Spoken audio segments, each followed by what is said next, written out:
Kaixo, bideo honetan ebatziko dugu ekuazio sistema lineal bat modu grafikoan. Irudikatuko dugu ekuazio bakoitza, zuzena bezala, eta orduen sistemaren bitartez, kalkulatzen ari garena da bi zuzenen arteko ebaketa puntua. Orduan, ekuazio sistema lineal bat ebazteko era grafikoan, hemen dagozan pausua jarraituko dugu. Orduen, ekuazio bakoitzeko i bakanduko dugu, beti i izan behar da, zergaitik, apurbet aurrerago ikusiko dugu, baina funtzio batean i menpeko aldagaia da eta beti kalkulatuko dugu i xen arabera. Eta horrez gain, zuzenaren ekuazioa aztertzen dugunean, datorren urtean, ikusiko dugu i bakantzerakoan, ikusten dugu zala zeintzuk diren zuzenaren ezaugarriak. Baina, momentuz ez dakigu hori,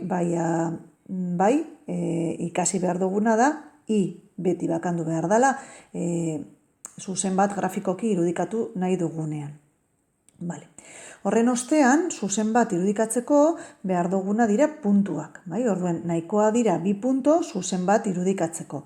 Eta hori balio taula baten bitartez egingo dugu. Hasten gara orduen. Hartzen dugu lehenengo ekuazioa. 2x ken i berdin minus lau. Eta bakanduko dugu i. Beraz, minus i berdin minus lau ken 2x. Danak agertzen diren ez ikur negatiboarekin, ekuazio baliokide izango litzateke dana minus bategaz biderkatzea, orduen geratzen jaku, i berdin lau gehi 2x. Hau da gure abia puntua. Lehenengo ekuazioa, baina i bakanduta. Orain, atera behar dugu balio taula bat. Orduen, egiten dugu balio taula bat, ipintzen dugu x eta i, non x eta i izango dira puntuen koordenatuak, eta hemen idatziko dugu p puntua, ikasteko zelan idazten diren puntuen puntuak. Orduen, hemen, balio dozku edozein bi puntu zuzen bat ateratzeko. Orduen, xen balioak izan aldira guk erabakitzen duguzanak, nahi duguzanak. Normalean, ipintzen dugu 0 punto garrantzitsu bat da, ze hor ikusiko dugu zuzena eta i ardatza non ebakitzen diren. X0 denean, ordezkatzen dugu orduen. I da lau gehi bi bider 0, beraz lau, beraz i da lau. Puntuaren koordenatuak idatzita 0, lau. Hartzen dugu beste balio bat xentzako. Demagun, nahi duguna, bat, izan alda edozein. Bat, ordezkatzen badugu, izango da, lau, gehi, bi, bider bat, emaitza, 6. Beraz, puntua, bat, 6. Eta hartuko dugu beste nahikoa izango litzateke bi puntuekin. Baina egia da, batzutan, edo kalkulu egiterakoan, edo puntua kokatzerakoan, erratzen gara, orduen, punto bat txartu egonezkero, ja zuzena ez deko zerikusirik emaitzagaz. Orduen, badazpadan, hartuko dugu beste punto bat. Eta orduen, guk egiten badugu, kokatzen baduguz puntuak eta 3 puntuak ez badagoz lerrokatuta, konturatzen gara, behar bada zeo zer txartu egin dugula, bai? Orduen, nik komendatzen dutzuet 2 puntu baino gehiago ateratzea. Zenbat eta gehiago hobeto. Orduen, i da minus bi, x da minus bi, parkatu. Orduen, lau gehi bi bider minus bi, da lau, ken lau, 0. Minus bi, 0. Minus bi, 0. Eta kokatzen dugu 3 puntu hauek ardatzetan. Ardatzetan, beti, ipini behar dugu ardatzen izenak, x eta i, eta komeni da, ardatzetan eskala ipintzea, beraz, zenbakiak ipintzea bat, bi, 3, lau, ezin duguna da, zuzen bat irudikatu, ardatzen izenak barik, eta puntuen koordenatuak barik, edo ardatzetan zenbakiak agertu barik. Hau egitea ez da ezebez. Jakin behar dugu eskala bat behar dugu, zenbakiak agertu behar dira. Orduan, kokatzen dugu puntu hauek, 0, lau, x0, i lau, 0, lau, bat 6, eta minus bi, 0. Minus bi, 0, ardatzean. Minus bi, 0. Zuzena egiten dugu, eta ikusten dugu, 3 puntuak lerrokatuta dagozala, Hori, berdin da zein balioetarako ze punto parkatu ateratzen duzuen. Imaginatu balio taulan ipini duzuela minus bat. Bueno, pues x minus bat agertuko jatzuen minus bat, bi. Iru agertzen bada, pues iru izango da 10.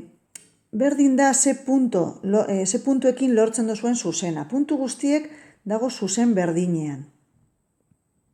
Bueno, behin lehenengo ekuazioarekin egin duguna, orain bigarren ekuazioarekin egingo dugu.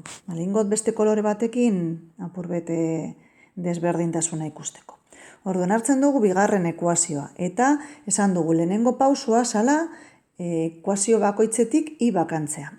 Orduan, hemetik daukagu iru i bardin minus iru gehi x eta i bardin minus iru gehi x zati iru.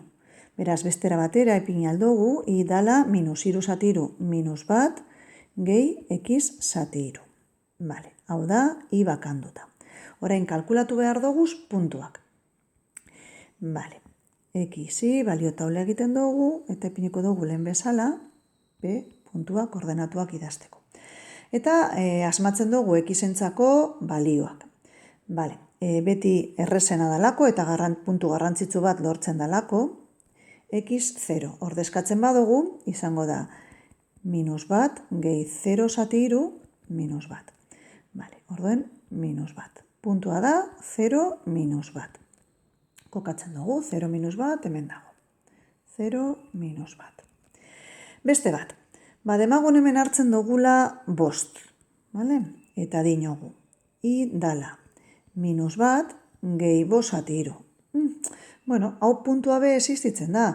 Gertatzen dena da, ez dozkula emoten balio zehatz bat gure plantillan ipintzeko. Orduan, alegindu behar da gara, metodo honetan puntuak alik eta zehatzen izan daitezala.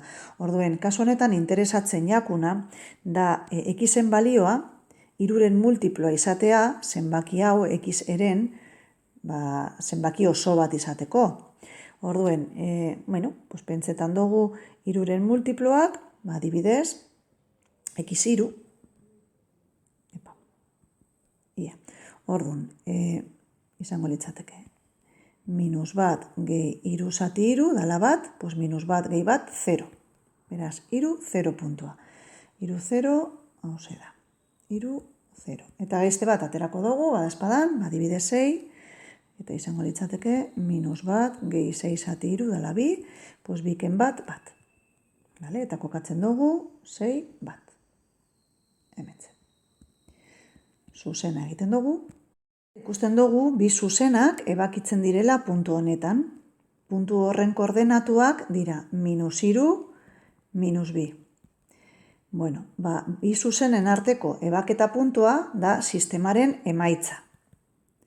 Beraz, adirazi aldugu emaitza, horrela, minus iru, minus bi, edo idatzi aldugu x dala minus iru eta i da minus bi. Konprobatu beharko geunke egiaztatzen sisteman. Beraz, bi bider minus iru ken minus bi, da, minus 6 gehi bi, minus lau. Betetzen da lehenengo ekuazioa.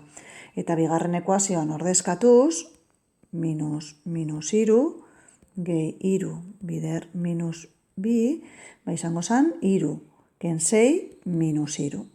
Bai. Eta horrela egiaztatzen dugu. Beraz, gogoratu grafikoki, bi ekuazioetarako lehenengo pausoa dala i bakantzea, beti i, gero, zuzena irudikatzeko balio taula bat egin behar dugu bi edo puntu gehiago ateraz, irudikatzen duguz eta bi zuzen arteko ebaketa punta hori dala emaitza. Grafikoki egiterakoan konturatzen gara, bi zuzenak ebakitzen direla puntu batean, eta hori dela sistemaren emaitza. Sistemak emaitza bakarra deko, puntu bat dalako, eta orduen sistema mota izango litzateke bateragarri mugatua. Bateragarri mugatua.